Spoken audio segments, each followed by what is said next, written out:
Good morning, Mobile County. Good morning, 8th graders. Lott Middle School Wildcats. Go Wildcats. Shout out to y'all.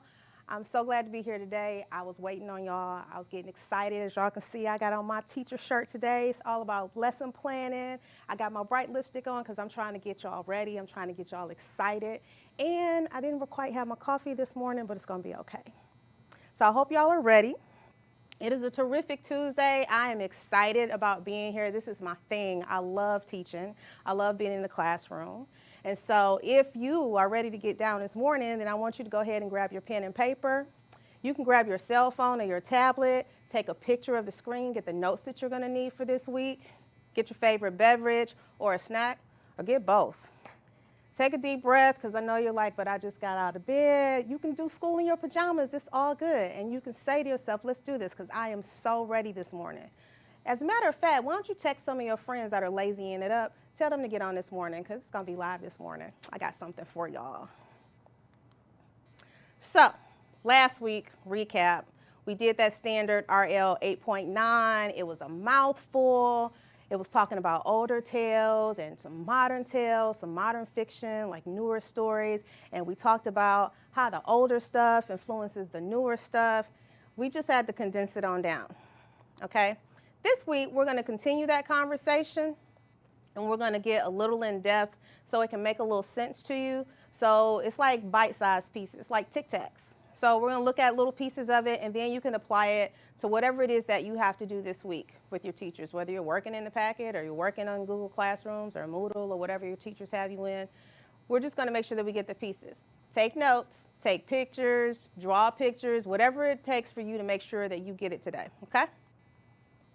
All right, so our objectives today, we're going to define this thing and recognize this thing called allusion, okay? We're going to try to explain it, how the author's using it and why, how does it connect. And then in order for us to get even a little deeper, because we're going to look back at that standard and it talks about theme, we're going to make sure that we understand the difference between the main idea and a theme. I had some questions about that. Before we get started, I want to say a shout out to Harrison this morning. He watched last week and he said he loved it. Shout out to Jalen. She was watching and she loved it. I hope that y'all told somebody it's going to be better this week. All right, so here's that standard that we looked at last week. Talked about analyze how a modern work of fiction draws on themes, patterns of events or character types from myths, traditional stories, or religious works such as the Bible, including describing how the material is rendered new, how they make it new, okay? So I know somebody asked me last week after I got out of here, they were like, Miss Boyd, that's totally a mouthful. It's got to be an easier way for us to understand what you were talking about, okay? All the standard is talking about is something called illusion, not illusion like abracadabra, make the rabbit come out of the hat. We're not talking about magic where the magicians create these illusions with the eyes. We're not talking about that. We're talking about illusion, A-L-L-U-S-I-O-N. And that is when a writer will make a reference to something else, such as another story, a character, or a biblical reference, just like the standard said. So you see how it's starting to come together. Now we're just kind of looking at a smaller piece of it so that you can see the whole picture. All right? All right. We're going to connect the dots with illusion. I know some of y'all are like, I've never even heard that word before. I've been in school 8 years and I've never heard that word. Pretty sure you have, and I'm pretty sure that you have experienced it in your everyday life. So if you're wondering about that, is it a part of the world that you live in? We're going to check that out. Okay, and then if it's in the text, how do I explain that? How do I get what the meaning is? How do I know what the writer wants to say to me? I'm going to get you there. All right, so first question, they are a part of the world that you live in every day. Every time you turn on the radio, every time you watch Netflix, Hulu, okay, it's on there, all right? First example. I know y'all know who Taylor Swift is. She's not necessarily my favorite singer, but to each his own. She's got this song called Love Story. I know that my kids have heard this story because I've played it for them, and they usually start rocking out to it. She's got this line in the song that says, thought you were Romeo, you were throwing pebbles, and my daddy said, stay away from Juliet. So you see Romeo and you see Juliet in there. She's referencing one of the most classic love stories of all time by Shakespeare called Romeo and Juliet. So there's the reference, but how is it an allusion? Okay? Romeo and Juliet were part of two families that were straight beefing. They did not like each other. They had been fighting so long, they didn't even remember why they were fighting. But one thing they did know is because they didn't like each other, they didn't want their kids to be together. And so Romeo used to go see Juliet, and he would stand outside her window and call out to her. And so when Taylor says throwing pebbles, she's talking about him throwing pebbles at the window, trying to get Juliet's attention. So see, there's one. You just didn't know that that had a name. Y'all are just singing and clapping and twisting, and y'all don't even know what y'all are singing to. All right, Chronicles of Narnia. I know y'all have seen this movie, The Lion, the Witch, and the Wardrobe. That was when I was a kid. And it was one of the coolest stories because these kids walked into this wardrobe, and on the other side of it, they went into a whole nother world, right? And in the story, you've got Aslan, the lion, okay? Aslan always did what was right. He has this very majestic voice. He's a lion with this big mane. He walks slow, and everybody looks up to him, and he always has these words of wisdom, okay? He even sacrifices himself in the story for Edmund to live, and if you've seen the second one, you see that they go back to that place, and then Aslan gets up. And so it's a biblical reference, okay? So the writer, okay, C.S. Lewis, likens Aslan to like a godlike figure where he speaks wisdom and he tries to do what's right, and he tries to get people to be in harmony and peace and do what's right and rid the world of all the bad things, okay? So not rewriting the Bible, just let me write a story and you can see that, you can connect to that because that's something that people can understand. And so that is the allusion in Chronicles of Narnia. Now, this next one I want y'all to get ready for. Who knows the song Gangsta Paradise by Coolio? I know y'all like 13 and below. You might not unless your parents play it, but that used to be my song when I used to be in high school. That used to be the song, okay? Do y'all know the song? Y'all want me to sing some of the song? I can't hear y'all. I can see Harrison jumping up. This used to be the song by Coolio, okay? Gangsta Paradise. And in the song, he says, as I walk through the valley of the shadow of death, I take a look at my life and realize there's nothing left. And so the reference here is that whole valley of the shadow of death, okay? That's in the Bible. And yeah, it's a reference, but the reference doesn't make it an allusion, okay? That's not what makes it an allusion.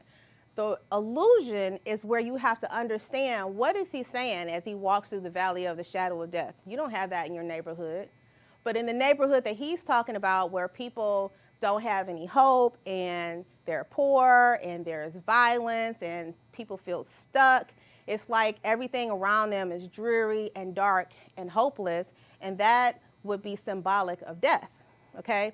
And so that references to that biblical scripture, all right? And so that's what he's talking about in that song. And everybody's always wilding out to that song when they hear it come on, but that's really what he's talking about. He just finds a very creative way to say it. And that is the allusion, okay? That's what ties what he's saying to the scripture, okay, to the Bible. All right. Now this next one, I know everybody that's watching. Even your parents, they might jump up and start dancing, so don't laugh at them. I know they know who this guy is. Tupac? Everybody knows Tupac. Tupac had this album called Machiavelli. There's a whole story behind that, but I don't have enough time to tell y'all that whole story. My favorite Tupac song, not the whole song, but that California Love, California Love. That's my part. After that, I don't care for the song, all right? But anyway, the Machiavelli album is based on a book called The Prince by an Italian writer named Niccolo Machiavelli. Okay, and the book is about political strategies and theories, all right? This is a historical piece, okay? Totally historical reference. And in the album Machiavelli, if you've heard anything off of it, it's pretty popular. It's his last one. He addressed strategies of maneuvering through life, how to deal with people who don't like you, how to deal with people who are lying about you, how to deal with the stress of life, how to deal with, being dealt a bad hand. All of that is the connection, the illusion, okay? So Machiavelli, even notice the difference how he changed out the spelling. So it's Machiavelli when you're looking at the story or the actual book, The Prince, but it's Machiavelli when it's the album. So he made some changes, but he still dealt with the same thing. He just applied it to his situation, okay? All right, newspapers use illusion too. I know a lot of you may not necessarily be reading newspapers, but if you're reading magazines, if you're looking at any type of reporting online, Google sends out news if you have an Android phone. I don't know how iPhone does it. I'm a Droid girl, so. But this is a piece from an article about a meteorologist who could kind of predict when tornadoes were going to come, all right? And so I'm going to read this to you, and then while I'm reading, I want you to be able to see if you can identify where the illusion is, all right? In the eyes of most Oklahomans, England, that's the name of the meteorologist, is less a meteorologist than a benevolent weather guide who routinely saves everyone's lives. He has become a cult figure, a combination of Obi-Wan Kenobi, Foghorn Leghorn, y'all might be a little bit too young for that one, Atticus Finch, Dan Rather, Zeus, and Uncle Jesse from the Dukes of Hazzard. And this is from New York Times. So I gave y'all a minute to think about it. So what's the first thing that we recognize in here that makes us think of the writer referencing something from the past? So you should be right here, okay? Weather guide. The meteorologists, if you don't know what they are, they're the people that tell you the weather. The weatherman, that's all.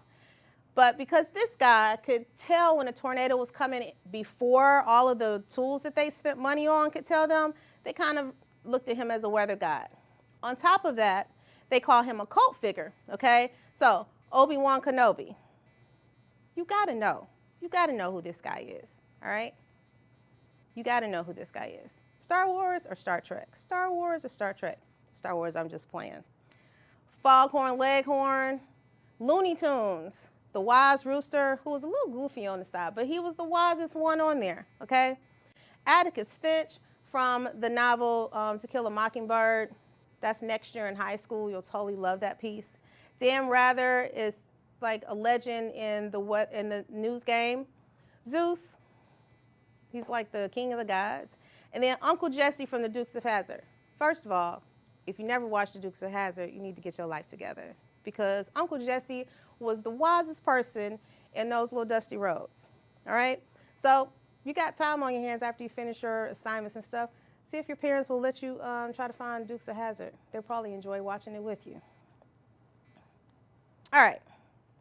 So now that we have talked about that standard, remember it talks about analyzing a modern work of fiction and looking at how patterns of events, setting, characters, and themes render the work new, okay? We just finished talking about allusions, A-L-L-U-S-I-O-N, and how you can see those references in there and how it is an illusion because of how it changes the understanding of what you're looking at and what you're reading, okay?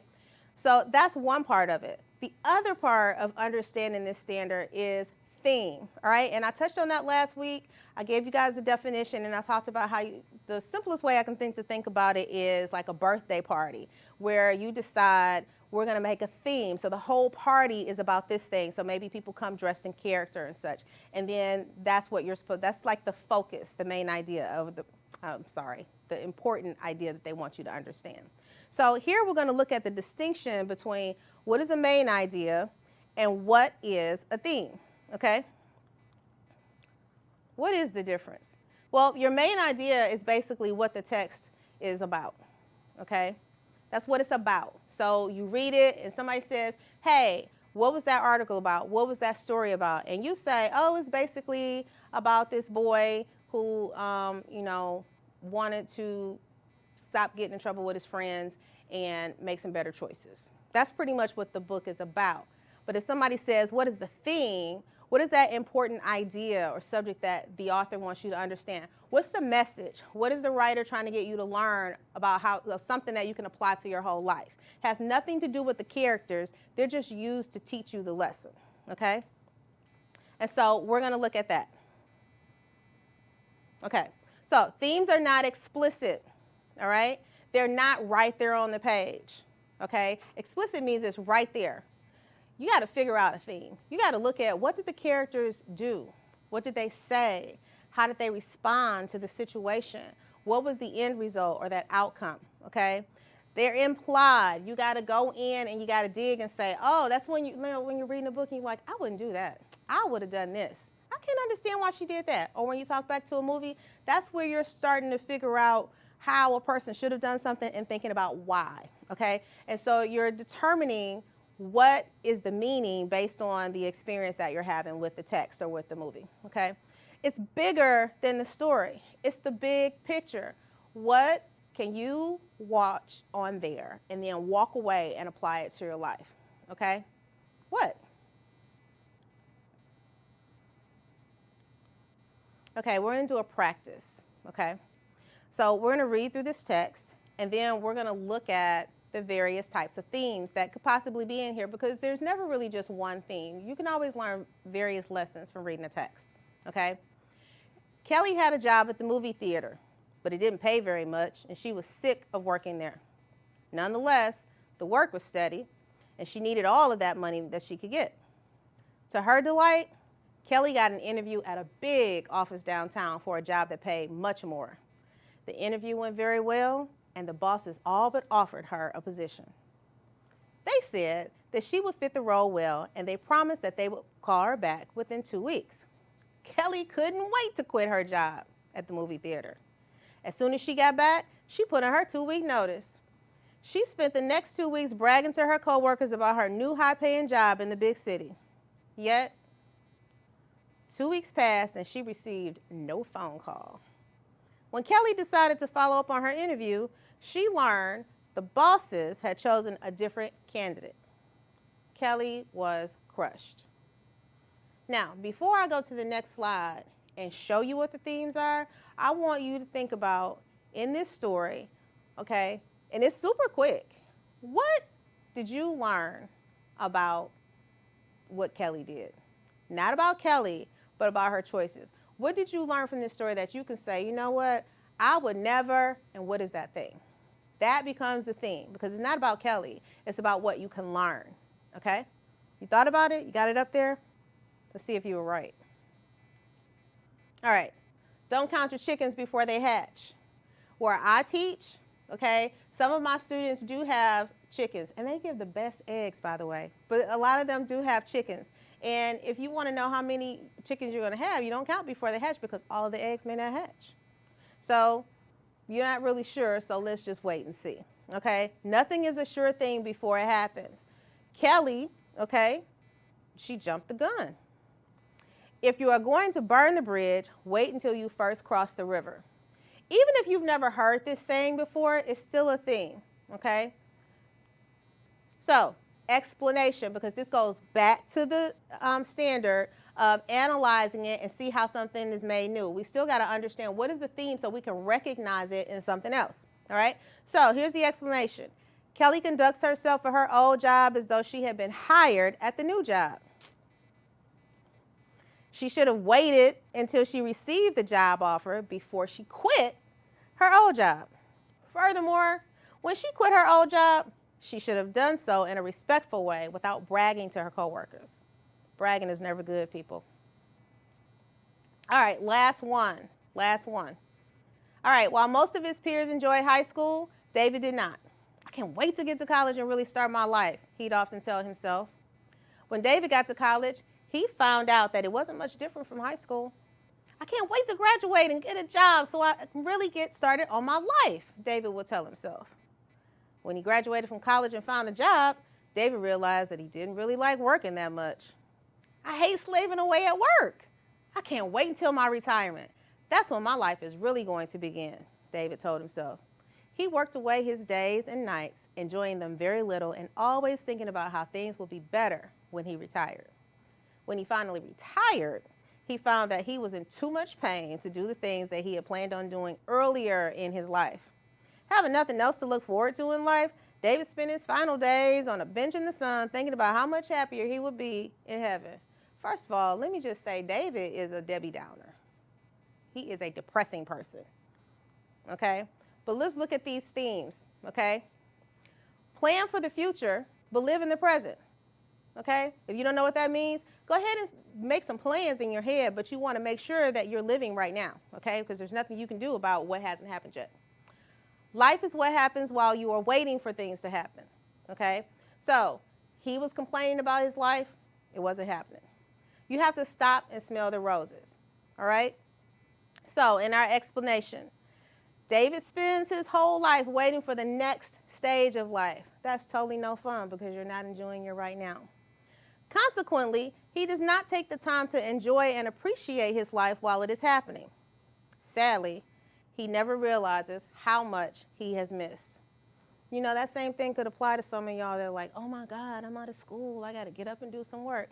See what you can get out of it right now, because 8th graders, when you go to high school next year, it's going to be a different ball game. You still got to know what they expect you to know. So go ahead and enjoy this moment right now. Get this lesson. Plus, you got the most fab 8th grade teacher ever. So you totally ought to be enjoying this right now, okay? So let's just kind of recap what we've done today, okay? We revisited the standard from last week, okay, talking about how we analyze a modern work in fiction and look at how older classic tales and biblical references are added to that to make it a new story. We've looked at how we can break that down to allusions, which is when a writer refers to something else in the text, okay, whether it's historical, and I showed you guys Taylor Swift, Coolio, I showed you Tupac songs to help you see those allusions. And then we looked at the theme, where that is also helping us understand what is it that the writer wants us to walk away with, so that when we're reading these new works of fiction, that we can see how it's a new story, but it is connected to something that is familiar, okay? And what we want to make sure that we understand is that when we get to those themes, the theme that we're supposed to learn from the story, we want to make sure that we distinguish that from understanding that it is the main idea. The main idea is just, what is it all about, okay? The theme is, what can I walk away with? And when you look at the whole standard, okay, in analyzing it, analyze just means that you look at different pieces of it and then you put it all together. That means that when we look at the theme and when we think about the reference that we're getting, we get the story and we see how it's familiar and connected to something else, but it's a story that somebody chose to make new, and we are able to learn something from it. I hope you guys really took advantage of the notes today. I wish I could answer your questions because I'm sure some of you have them. But guess what? Next week we come back and we do something new and we have a little more fun. And I might even have on a new little catchy teacher shirt. So y'all need to really stay tuned for that. Tell your friends to watch next week. Don't be the only one getting in on the Tuesday morning fun. I'm Ms. Boyd. I appreciate y'all kicking it with me this morning. Make sure you study, do your assignments, and I will totally see you next Tuesday.